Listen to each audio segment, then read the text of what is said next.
He died helping a fellow brother. It's a difficult time for an Algiers family coping with the loss of a loved one. Well, we're obviously devastated by the news of our son.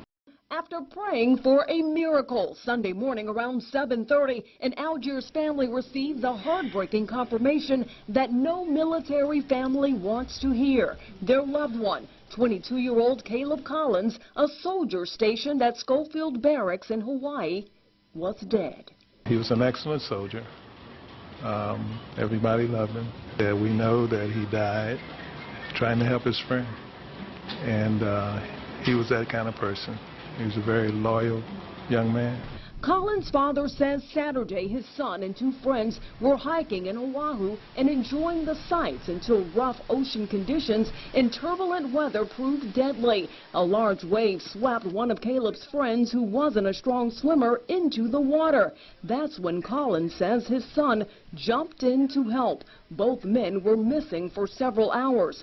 Sunday, their bodies were recovered. It's news that made headlines on the island. He tried to do something that he thought that was right, and unfortunately it cost him his life, but nevertheless, he did what he thought was right.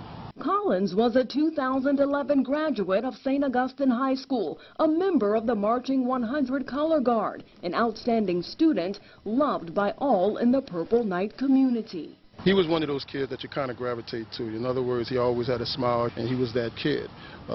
He was that young man. We've heard from so many young men who've come and they've actually just cried in my arms about how much they're going to miss Caleb. Dawn Collins says every day her son would share inspirational messages with friends on social media. And like most sons away from home, he longed for mom's home cooking. I was going to cook red beans and rice, gumbo, and pasta salad.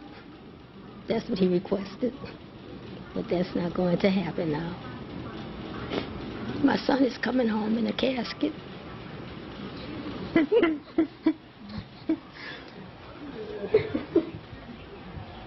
And the last time Collins was here in New Orleans was back in December. His family says he was scheduled to come home in a week for a 3-week stay. On your side, LaTanya Norton, WDSU News.